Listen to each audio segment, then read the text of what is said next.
So, call to order. Do a roll call. Dr. Stephen Smith. Here. Zach, Tammy, Johnny. Mr. Wendell Huggins. Dustin Seaton. And I'm Alex Baldwin. And Allie's. Oh, yeah, and Allie. Yeah. Sorry. Hey, Allie. Hey, your name's not on here, though. Are you? I start officially July 1st. July 1st. Great. Allie, what's your last name? Taylor. How do you spell Allie? A-L-L-I-E. Allie Taylor. We'll spin the rules. Move her into a vacant spot. There you go. Saw your. Are you on here as well? Yeah, there you are. Looking over your resume over there. So pretty good. All right. Cool. So we'll make a motion to approve the April 2015 minutes. So move. Second. All right. All in favor? Aye. All opposed? All right. And April 2015 minutes have been approved. Let's move to the approval of the meeting agenda. Everybody had a chance to look over it? Yeah. I want to add, probably under new business, about the district court. Okay. Is that separate from the audio-visual recording of district court? Oh, nope, that's not. Is that it? Those big words threw me off. That's it. All right. Make a motion to approve the meeting agenda. All in favor? Or would we get a second? Second. All in favor? Aye. All right. Okay. So no old business on here? Any old business? No? Want to talk about that? It says none on the agenda, so just move right along. Okay. So Doug, do you want to talk about the new business, election of a vice chair, or is that kind of my responsibility to do that? That election would be your responsibility Okay. to do that. We're missing a number of members, Yeah. and we've got 3 new ones starting July 1st. Okay. You need to have a vice chair, but Okay. if you think it would be better to maybe wait one extra meeting to have more to choose from, Okay. That's appropriate. Do I need to go ahead and recognize a quorum as well? yes. Okay. Can I just say that recognize a quorum and a quorum's recognized? All right. All right. So just wait. So we've got 3 new people starting. Is that the Candace Baldwin and Allie, and then the other gentleman, Aubrey? Aubrey Shepherd. Mm-hmm. Great. All 3 of them, their official terms start July 1st, so Good. the next meeting that we have, we should have a full house. Yeah. Yeah. Candace Baldwin is my wife's name, so I saw that and I was like, wow, that's. I know it immediately. Yeah, so it threw me for a second, but she spells it different than this Candace does. So, okay. I'd go ahead and nominate Allie, and y'all can vote on it next time. For vice chair? Yeah. Okay. Sounds great. All right. Okay. Do we need to second that or anything, or is that good? Not just saying. I'll second it. Just second it? Nomination. Yes. Okay. All in favor? Aye. Aye. All opposed? None. All right. Good deal. Allie, we'll get you added on as nominated as vice chair. So you'll get thrown into the fire. Would you like to nominate anybody else that's not here? Can we do that, or? I would prefer if they were here, I mean, Okay. so they could have a yay and nay. Sounds good. We can do that. Good deal. Hello, sir. This is Aubrey Shepherd. Hey, Mr. Aubrey. You want me to do tonight or wait till next month? Come on down. Pull up a chair. Hey, right there. Like numbers. Lower it in. Aubrey Shepherd. Wendell Huggins. Yeah. Hey, Mr. Aubrey. I'm Alex Baldwin. Nice to meet you. Yes, sir. Thanks for being here. Thanks for serving again, right, on the... Yes, I was here for 5.5 years, I think. Okay, great. Good deal. Awesome. Okay. So do you want to, Dr. Smith, do you want to jump in and talk about the district court proceedings? Yeah, we've been looking at this for 6 months or so, at least. And it's probably, to do it as unobtrusive as possible, we would need a recording system like we have in here in 111. Seems to me that before we make a pitch to the council to get that appropriation in the CIP, that we might try a pilot program. If we can just set up a camera in the back and try it for a couple of weeks and see if it works out, see if there's any viewership. I mean, I think it's going to be one of the highest viewed programs. I mean, not more than the city council, but I think there are a lot of reasons why people will be watching the district court, either to prepare for their own appearances, or see their friends and neighbors, or be able to observe the city employees and the judge and evaluate their performance on that. I just think it would be a real educational process if we can do that. And I don't mind pushing for the full investment in it, but it just seems, I'd like your response on that, Doug, if you think it's something we should try a pilot program before we recommend it, or can we, with the current policies, can we do a pilot program? We could do a pilot program without a remote recording system in place, having actual one person there on hand with a camera, probably off to the side or in the back. It would be, you'd only be able to see about half the people who are important in those proceedings. Right. You technically would be better off using two cameras set up opposing. We really don't have the staff to be able to do that, to dedicate two people for the court proceedings, which last for each 3 days out of the week. I think there's two, but they don't ever last more than half a day. Half a day. Half a day would be tough to pull two people away from. Yeah. And putting one person in there with just one camera, I don't think the pilot program would be as successful as you would want it to be. Okay. Because you just could not see half the important people in the proceeding. You'd either get the judge, or you'd have to get the prosecuting attorney and defending attorneys, those people. You get a whole lot of camera motion in between. Yeah, you would. Well, you know, a lot of it's just they're just pleas and their negotiation off on the sides, and the actual trials themselves, there aren't that many. The other issue with setting up a pilot program is recording the audio to it. We would have to set up microphones at quite a number of different places. That means we'd have to put in a mixer for multiple microphone inputs, and running camera and audio with just at the same time with one person is extremely difficult. I understand. Yeah. Okay, so that's a bad idea. Well, in the form of trying to put one person on it with one camera, the results would not be what you would want. Okay. Out of it. Well, let's not do it.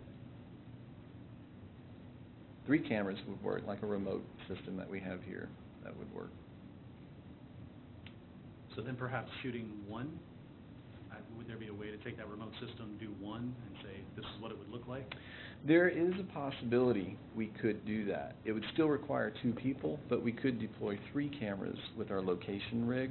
We have a location rig for events that has 3 cameras. Audio will still be a little bit of an issue, because we would have to figure out the best places to put multiple microphones. But in a pilot program, if you wanted to do like maybe 1 day's worth of proceedings to have something to show people and show the council this is what you could get, we could utilize our location rig for that possibility for maybe half a day. Anything beyond that would be a staff stretch. Well, would you give that some thought? I would. Sort of ponder on it and see what you think. Well, I mean, I think ultimately we ought to be able to do it, but it is always better to have something visual to show people to help explain what it is. yeah, it's not quite like Judge Judy. No, it won't be quite like that. If they would be willing, because our location rig is intrusive. Okay. Well, that was, in my conversation with Judge Story, you know, I assured him it would not be intrusive. No, but if it were for like a one-time, half-a-day pilot program to just have something to show people, you might be more receptive to that. For something like that to stay there over the period of days, yeah, that would be in the way. Yeah. We could discuss it with him. Okay, well, I would appreciate it Sure. if the group would be, I don't know if we need a formal motion to ask you to do that and get some kind of recommendation. I don't know if you have to do a motion for that. I don't know either. Okay. We always Anyway, can. if you come back with something Sure. to figure out, then maybe the board will recommend it to the city council. I could. It could be something that we do, you and I together, and talk with Judge Story, and I can kind of show him what the location rig looks like, just show him how much space it would take up, and if he would be willing to do it through you, we could do it at some point. My general impression is that he's quite okay with it. His staff may not be as excited about the possibility. Right, because like I said, the location rig, it can be intrusive as Yeah. opposed to something like this. So it'd be good to show them I kind of. mean, we're fortunate to have a judge that's willing to allow cameras in the courtroom. Use it as an educational opportunity. Mhm. All right, Mhm. then I don't have a motion, but thank you Okay. for letting me talk about it. I will explore that Okay, thanks. and work on that for you. Okay. Anything else on the audio-visual recording of district court proceedings? Anything else? Cover that? Doug, do you want to fill us in on the operations report, the government channel? And congratulations. Yes. Oh, thank you. Yes, Congratulations. this is Yeah. my first Telecom meeting. Yeah. Was supposed to be last month, but we didn't have that. So, my report is actually kind of brief, because our numbers, in terms of both YouTube and Granicus, are consistent with what they were last month and compared to last year as well. And you'll see that our YouTube numbers are actually down a little bit, but, and as I go on, and these numbers are in the packet too, so I won't dig into them too much. Our top 10 videos, of course, Today in America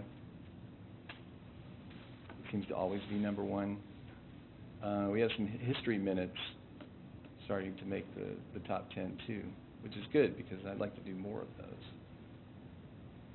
And the Woolsey Wet Prairie After the Burn has gotten a number of views because that's actually a version 2 of that original documentary that was done by Neil Bilby on staff. He went back and added a lot more footage to it and things like that. So that's a version 2 that's out and is playing really well. And the demographics, a lot of people in the United States seem to like us.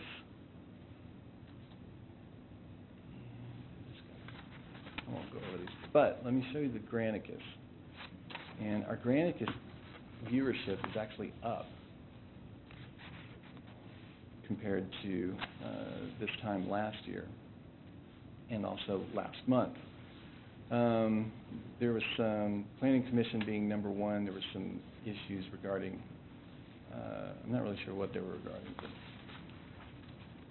I'm going to skip ahead to the combined viewership. Maybe go through that. They're now going through our new Civic Plus website, which has a much more friendly archived meeting menu. I don't know if you've had a chance to go on there and look at it.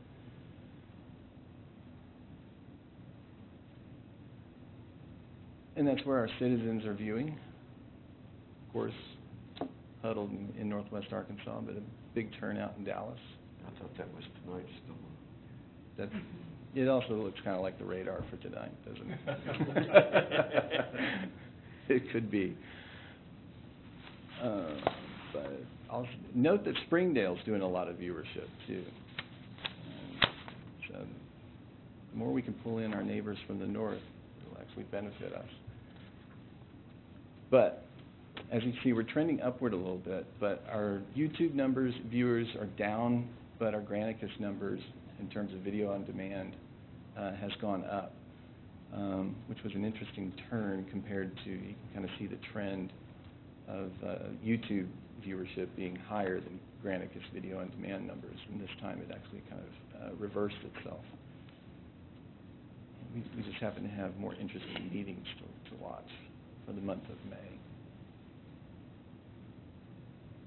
And we're on pace compared to the past 2 years, really. So the numbers are actually staying pretty consistent. And I expect those to decrease a little bit because June doesn't have a number of things going on, except for the fact that we had that lengthy city council meeting on Tuesday. So that meeting, in terms of video on demand, will probably cause a spike. Are you able to also measure those who were watching as it was streaming? As it was streaming on Granicus itself? Yeah. Yes, I will be able to do that. And that'll make for an interesting report for next month. So you'll see a spike in that. Otherwise, that's basically it in terms of the viewership numbers are consistent and kind of on pace of what we expected. And that's it for the government channel numbers. The only other things that I have to report on the government channel side is that we are currently in the middle of doing some RFPs for the City Hall audio-visual upgrade. That's supposed to happen this year, and then I'm sure it's been discussed before by Fritz, my predecessor. The TV center will have the digital upgrade, go full digital, and that's also supposed to happen this year. So those two RFPs I'm actually in the middle of working with. And other than that, it's business as usual. Have you hired a new person? We did hire a new person who started on Monday. His name is Justin Rowe, and believe it or not, he actually used to work for the government channel back in 2001 to 2003 on a part-time basis when they had multiple part-timers. He's already covering meetings because he knows the drill, and he just basically jumped right in. Very creative. After he left the government channel, he parlayed that into working at the news stations on the creative services side, doing commercials, promos, all that sort of stuff. So he's got both this government meeting experience as well as kind of the promotional and commercial and PSA type experience as well. And he covered our planning commission agenda session today with our remote system. So he's hit the ground running. And you got another Telly Award since the last meeting? We got a Bronze Telly Award for the Recycle Something a spot that debuted December 23rd of 2014. And that was the spot that was titled A New Day that takes the plastic bottle through the process of being converted into another material, in this case, thread for fleece. And it's a nice spot. Congrats. Thank you, appreciate that. We're also going to be launching into the next round of Recycle Something marketing and commercials and things like that coming up in July. What kind of feedback or have we gotten on the new website format and all that we went through back in, gosh, I guess that was April, that Lindsley rolled out for us? It's much more user-friendly. They did a soft launch of that website, and they didn't really do the big splash or announcement that they wanted to do, and that's mostly so they can get customer feedback, citizen feedback, and it's going to go through a tweaking process just to kind of refine it. And they're planning, the communications department is planning to do a hard launch and big promo thing, I believe by the end of this summer. But feedback from citizens and even just from staff in using it, it's a lot more user-friendly, and you can actually update content very easily. There's still some migration issues for something, so if you might notice contact information in the various pages still might be a little outdated or incorrect, and that's just because of this old system they were using to maintain their contact list. It just isn't migrating correctly. They're going to have to rebuild it, so that'll take a little bit of time. But positive, Good. very positive, and including from others outside the city. So I've gotten positive feedback from those who aren't, using it in Fayetteville. They like the design of it. And that would be it. Any questions? Good job. All right. Well, I'll pass this to Dan. Sit down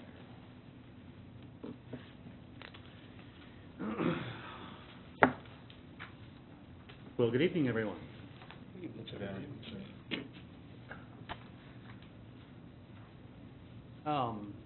May at Public Access was a very exciting month. May has historically been one of our lowest attended months, as I will be showing you later on. Seasonally, it has always had low attendance, and this year we have broken that trend with the highest number of participations we've had in the month of May in quite some time. So that was very exciting, and then our equipment use has remained very steady with increased field rig use. We've seen a nice increase in field rig use, as we'll talk about here in a bit. We've seen great, diverse production activity at the Television Center in the month of May. We premiered exciting new programming, and our online viewership is up from last year. So that's the overview. We'll dig into some details. As you can see here for training, we've got the 3-year perspective. And in 2013, we had a massive insurge compared to 12. We essentially doubled the numbers of 12. So 13 was a significant year for us when it came to the trainings that we offered and then also the participants that we had. As you can see here, we have been gradually increasing year to year the opportunities that people have had to take courses. We feel like that has had a direct impact as we've seen the participations increase. It has been a pleasure to have the opportunity to gradually, year by year, increase the number of trainings offered. This has included the addition of the Studio Lab, which has had some good participation. And then the addition of our advanced track as well happened in 13. So in 14, we started having some action there, but by and large, I would say, as a service provider, it has been our goal to offer the best possible value and the most possible opportunities for people to be able to take courses. So we have, over the last 3 years, been gradually increasing the number of trainings offered. Next, there's a formatting thing here, but you can see the number of participations, and that has been the exciting number that we've seen grow. In 2013, we did have the largest number of participants that we had had on record. In 2014, we had a bit of a down year, and as you can see, in 15, we have exceeded 13 when it comes to participants and participations. So it is very exciting to see that pool of people who are trained and who are capable growing, and we also feel like that is an indicator of the fact that we have been able to, in small ways, reach out to the community effectively. So we're excited to look at bigger ways that we can reach out to the community, but in the meanwhile, it's nice to see some steady growth when it comes to our educational opportunities. Anything you can specifically attribute that to? I would say, back in August of last year, we had a real ethos change. We changed out our director of education. And when we brought in the new fellow, we really kind of changed the way that we approached recruiting people, helping them through their process, and then following up with them. And we have just pretty much seen the numbers steadily increase since that time. And then with outreach things, and as we tap into different aspects of the community, we see little bursts of activity. But overall, I would say that the follow-up and the engagement that we have with the users has changed in a really positive fashion. So you feel it's sustainable? I do. I feel like we're finding a pace at which we're growing in a sustainable fashion, and I do believe that with the resources that we have, it's also sustainable at this time. Good job, man. That's great. I'm particularly encouraged that the no-shows are down. I don't know if that's anything you have anything to do about it, but I think it's a reflection of the commitment of the people who are taking the programs. Yes, I believe that has been a direct result of better communication with students when they sign up for things, making sure that their expectations are realistic. It was a trend when I first came on that when people get excited, they want to sign up for everything. And rather than encouraging them to just sign up for everything, we really kind of walk them through the process one step at a time, which did significantly help with that no-shows and cancellations. What's covered up by the chart there is that we had a 99% average test score with our students. So we feel like with the test scores, that's also an indicator that they're having a good success rate. You can see, this is the chart that's on page 3 of my report that shows you the 3-year trend, although the 2013 is practically impossible to see in a shade of gray, which is unfortunate because 2013 essentially follows the track that we're on now, but then dips down to 9 participations in May of last year, and 12 looked that exact same way. And the 13 chart, which you can see, I guess even the photocopy didn't translate that light gray line very well. But the bottom line is there was a very clear seasonal trend that we saw when we really started collecting data in 12 that we were able to put in perspective with the other years that happened since. We saw a very clear trend between 12 and 13, which pretty much matched. In 14, we broke that trend by having a slightly increased amount of participation in May and in August, our historically low months.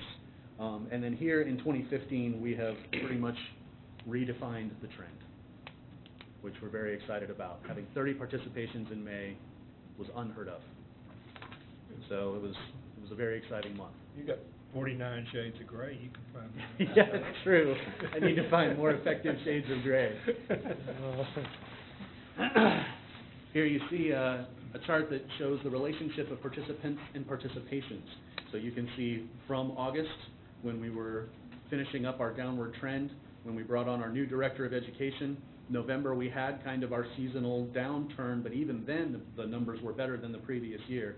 In January, we had a fascinating 3-to-1 ratio. We almost always have a 2-to-1 ratio of participations to participants. Every participant usually takes 2 classes. And in January, we just had this wonderful surge where we actually had a 3-to-1 ratio for a bit. And then we even back off to our 2-to-1 ratio, but as you can see with March, April, and May, we've had really steady participants, resulting in a nice, steady level of participation.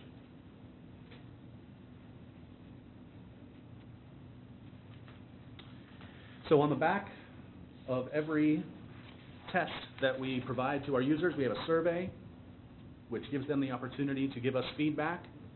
And the test survey averages were instructor knowledge and friendly were 5. Class material presented in a user-friendly format was a 5. And after this class, I feel prepared to apply these skills was a 5. And the third one is the one that we feel the best about. You know, they might do the first 2 because they like us, but the third one is a reflection of how they feel they are capable of, what they are capable of when they finish the class. And it's our goal to make them feel like they can succeed when they leave the class. And so that number historically has been down, and it's nice to see that at a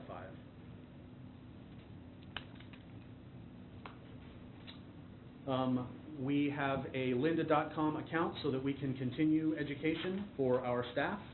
And so we are constantly bettering and increasing our skill levels.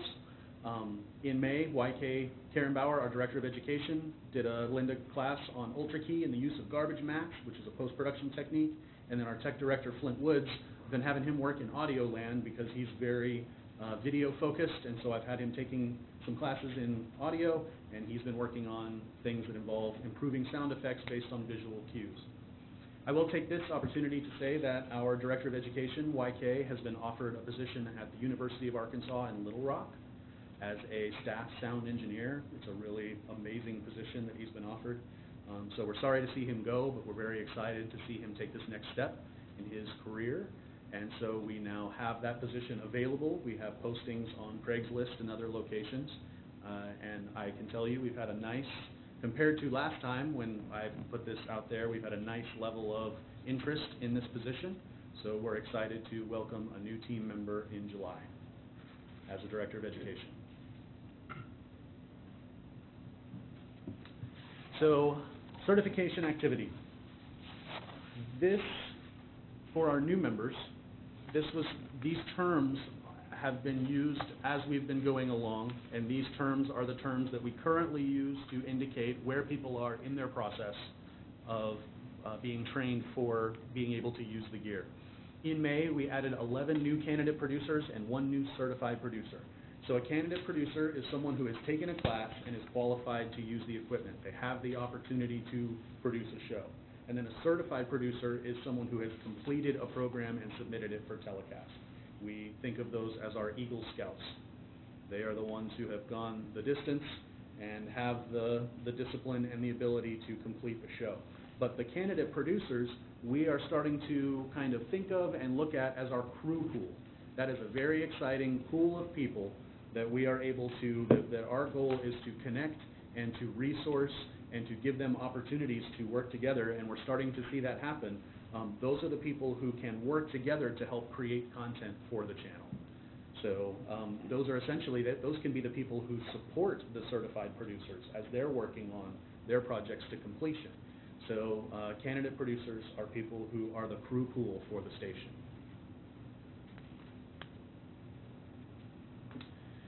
So our production activity,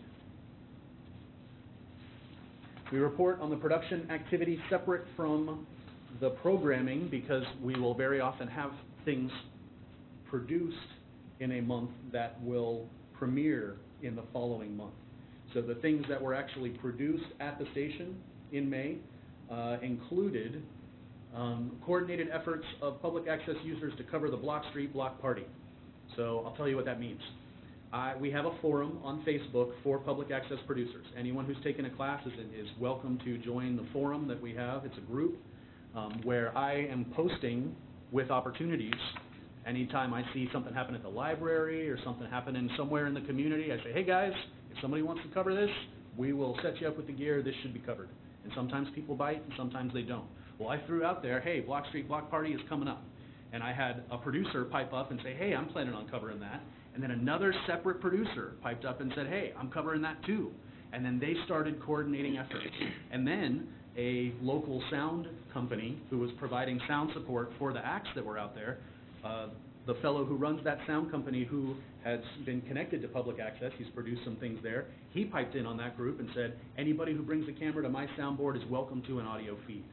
So all of a sudden we had networking between local entertainment business people, we had the bands who were really excited to have stuff covered, and then we had our producers working together to get that covered. And that very next week, we had a time lapse hit the web that featured music from one of the artists that was produced by public access volunteers. So we just felt like that was a really exciting precedent, that we would like to see more of that. Public access users coordinating efforts and covering local events for the benefit of the viewing audience. So that was exciting. In May, we also produced, later with Jason Sewell, episode 4. That is our running contract production. That has, we produce that show as a contract production. Jason pays the staff to technically run that show for him. So that has, and then those funds go into a special account, which then goes to promoting public access and the services. So we have had a wonderful client this year with Later with Jason Sewell. That's going to be a total of 8 episodes. And so we are moving right along with that production schedule.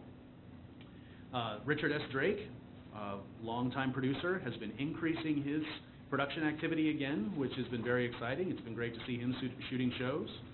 And then we also had great other activity, including local hip-hop artist Thunderman began working on a music video.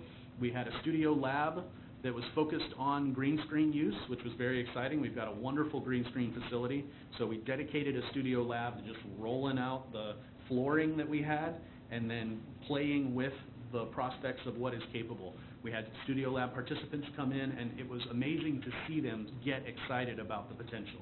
That really gave them a hands-on opportunity to see the green screen in action, and I believe that will lead to more activity around the green screen. They feel more comfortable using it. We had 2 episodes of One World View produced, and then we had 5 episodes of short takes were also produced by the staff. See, Dottie Henson's on here. Is that Dottie Henson from the Rockford Peaches, or is that someone else? That's someone else. Okay.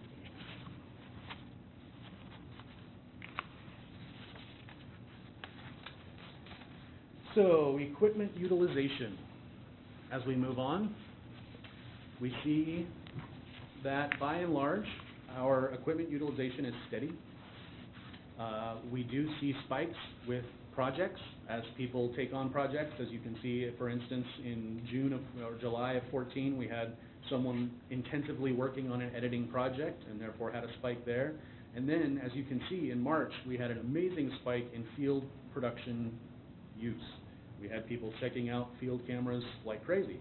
As a result, we purchased a 4th field production rig, so we've been able to better meet the demand and also have the resources around to teach the classes. And as you can see, we went back to kind of our normal level in April, but then in May we saw what we believe will be another pretty steady increase in field production use.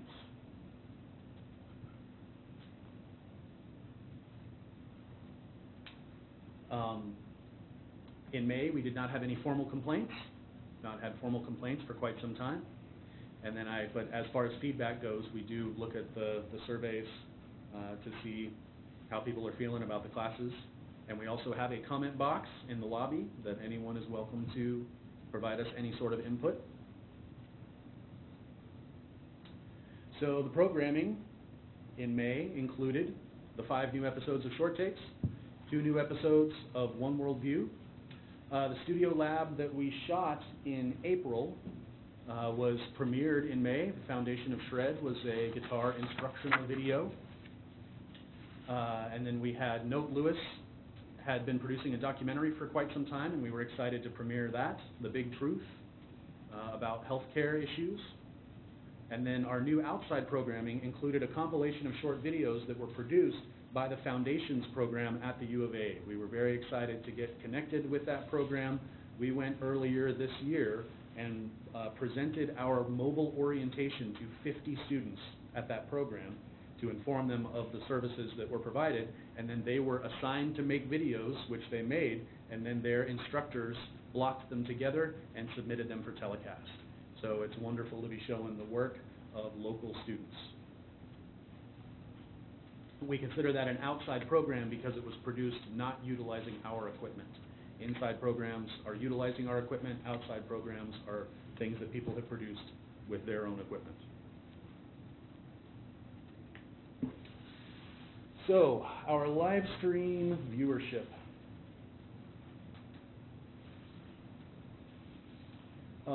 We are very excited to have our live stream channel. It has broadly increased our ability to reach people and also gives us an opportunity to see how many people are interacting with the channel, which we have really never been able to see before we had these analytics. So as you can see in the charts, that's actually the chart that's in the packet is correct. This looks like an April chart. So in the packet, you see the May chart, where we had 1,200 users result in 1,500 sessions and 2,000 page views in the month of May. So, those are pretty exciting numbers, and I'll be able to show you why here in a moment. On the next page, on page 8, you'll see our live stream viewers by location.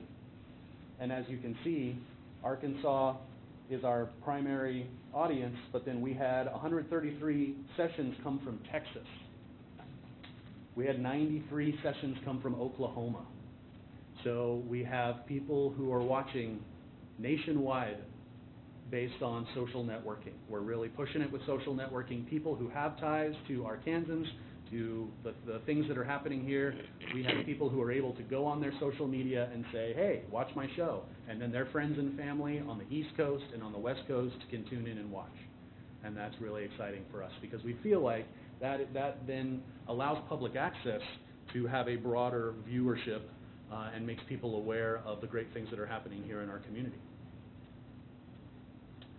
So as we look at the live stream viewers from last year to this time, January to May of last year, we had 1,600 users result in 2,700 sessions that resulted in about 4,000 page views. So that's where we were last year when, in 14, we had premiered Later with Jason Sewell, had been rolled out of the gate, and we also had several other programs that we piloted just as experiments. And we were seeing really great action from that. We were seeing a good viewership. That was that increase in March. So at this time last year, we were really excited to see these numbers. If you look at this chart for this year, you can see that the top number on this chart was 1,200. The top number on this chart is 2,000. Because this year, we've had 2,600 users result in 3,500 sessions with 4,500 page views. So that is a 60% increase from last year. So, and this year we have not been launching the programs as much as we've seen a really wonderful social media effort around Later with Jason Sewell in its second season.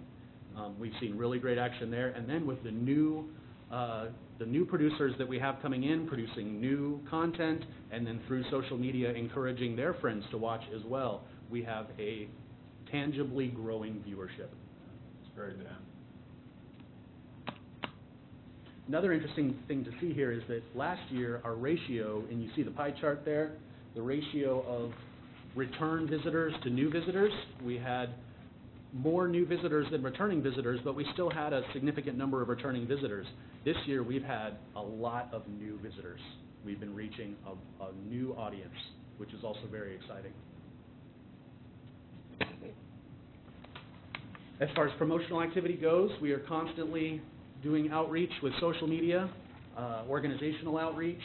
We distribute our flyers anywhere that we can, that we have permission, and then we are constantly reaching out to the community. I really believe that May was an example of our successful outreach because knowing that the May dip was coming, I really cracked the whip with the guys in April and March and said, we have got to focus on May, and we've got to get people in the door in May. And so with those, I'd say, focused efforts, we did see better results in May than we've seen. And then with the advent of the farmers market season, I take the opportunity on Saturday mornings to cruise up there with flyers and just make sure that people know that it's there and be able to connect with the musicians and the different community members that are there to let them know about the resource.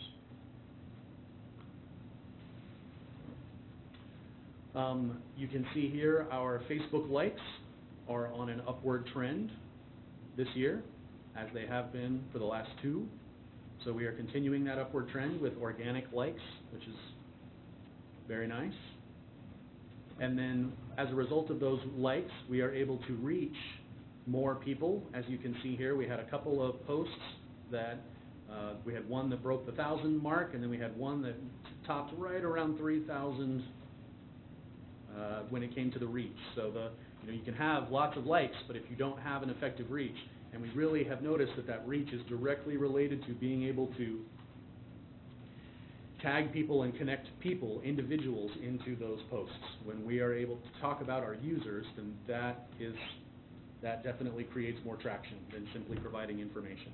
So we definitely provide, every Monday we post about upcoming classes We post factual stuff, but then we're also really trying to focus more with our social media on the users and what they're doing and how they're doing it. So as a result, I think we're seeing our social media reach expand.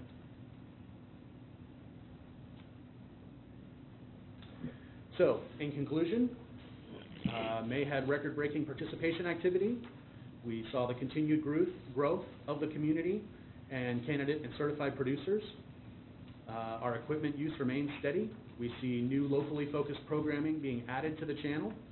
Our outreach efforts have quantifiably increased the number of participants and viewers.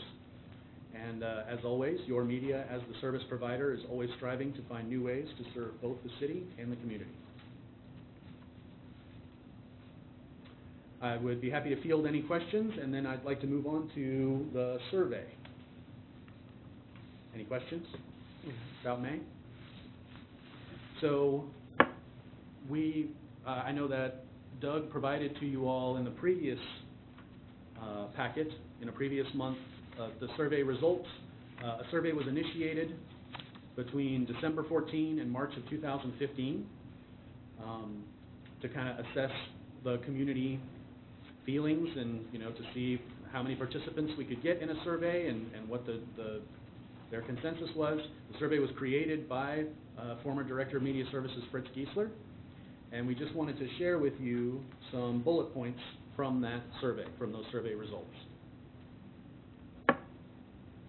Ultimately, there were 122 participants in the survey, which is something these first couple of numbers kind of give you a perspective on who we are getting the input from. 87% of those survey participants were Fayetteville residents or students, so it was mostly Fayetteville residents that contributed to the conversation. 34% of the participants said that they had utilized public access services. 57% said that they had watched public access in the last year. 10% of the survey participants had taken classes in the last year. And then interestingly, 9% said they had produced a program, which is not indicative of our certified to candidate producer relationship, but when it came to the survey, it just so happened that the people who had taken classes had also produced programs. So those who had said they had used the services said that they used these services. Most prominent was telecasting and programming. Use of equipment was next. Training was next. Availability of short takes. And then contract productions was a small percentage. Of the people who said they had watched the channel, 31% said that they had watched on cable. 29% said they had watched online. 39% said they had watched on both. So we do feel like it's important for it to be available in both locations. Of those people who had taken classes, this was how it came out. 75% had taken basic field, 58% had taken basic editing, 33% had taken studio lab, 25% had taken basic audio production, 8% advanced editing, and in this case, none of the survey participants had taken advanced field. But this, as you can see, pretty much reflects our participation. The numbers that we report on pretty much reflect this level of participation in those classes. The studio lab was an interesting number. We found that to be interesting. Those are people who have taken studio classes and then come in to practice their skills. So it was exciting to see that number as high as it was.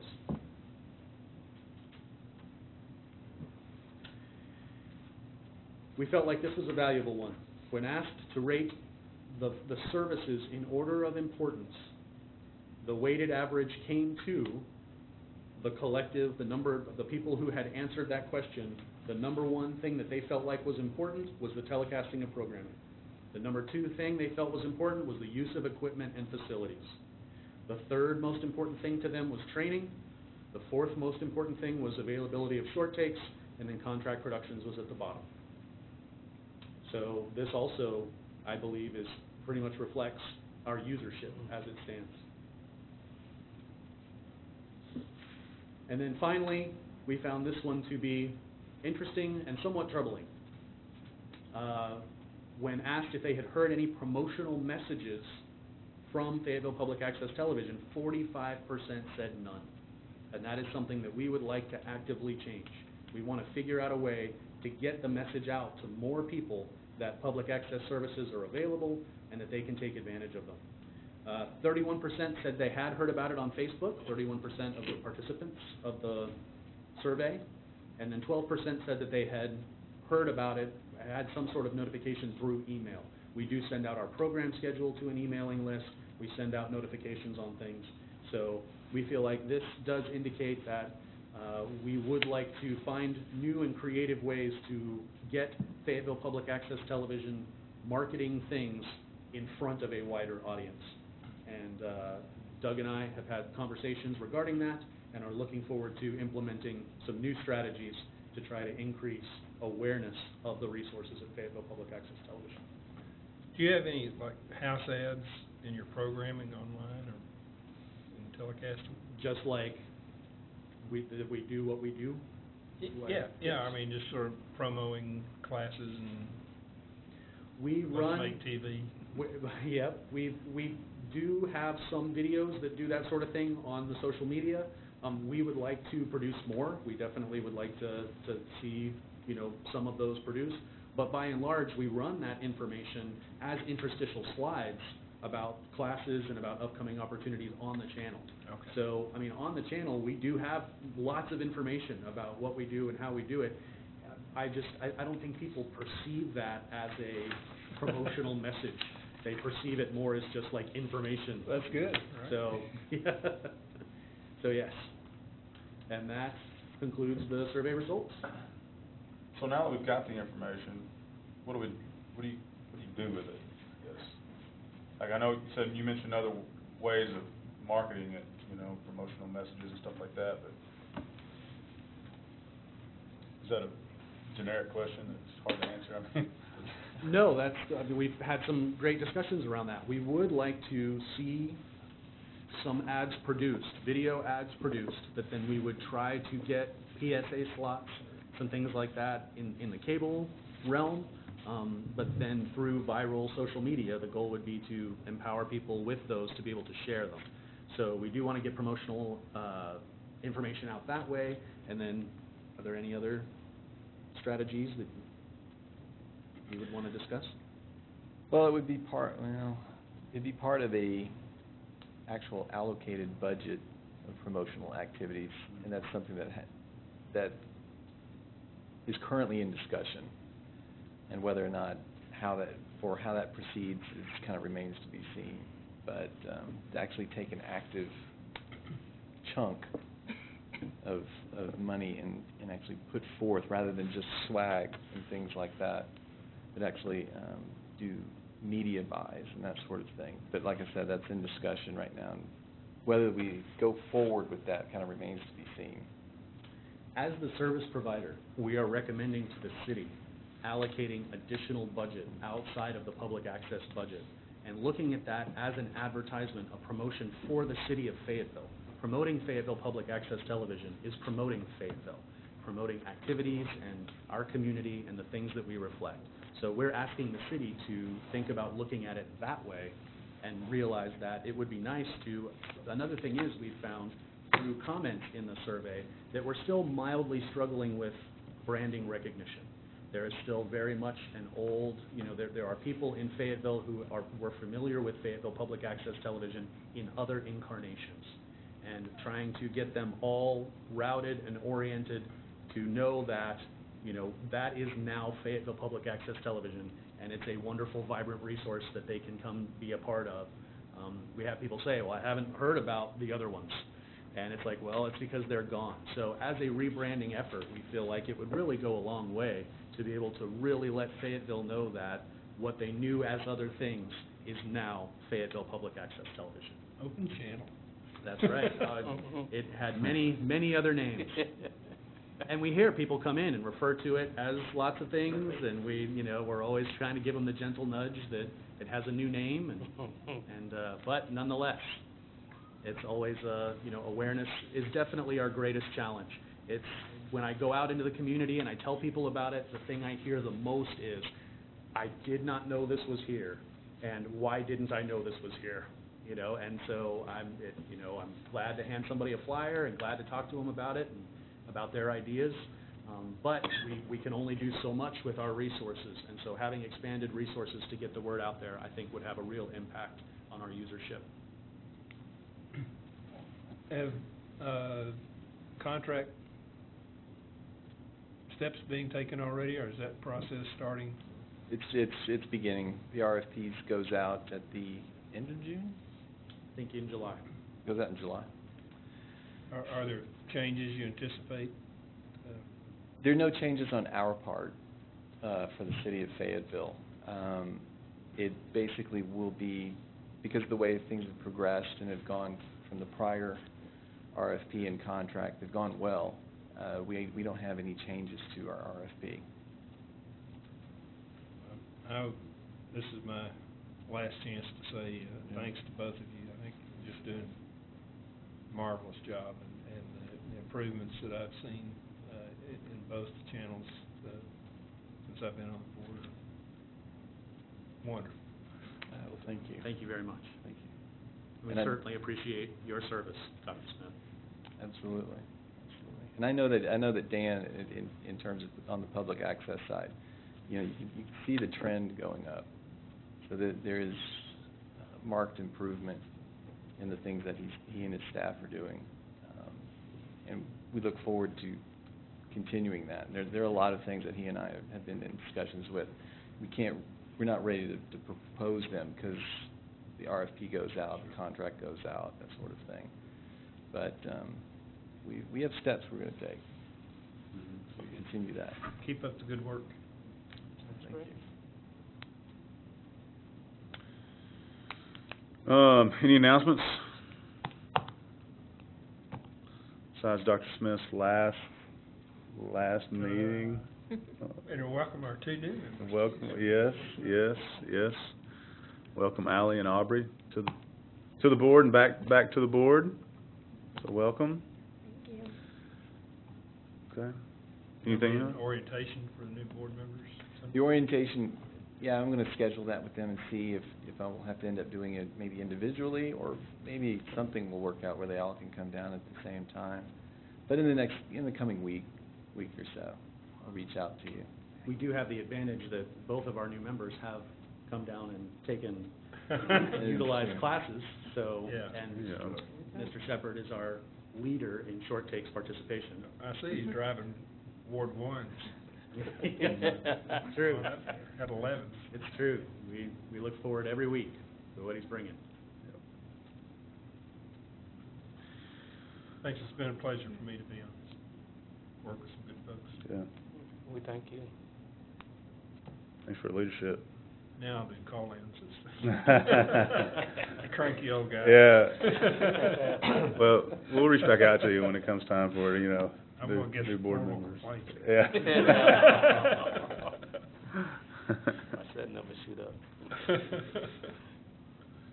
What's the board information packet? What is that what you what is number 9 on the agenda? What is that? Was that the agenda you handed out, or?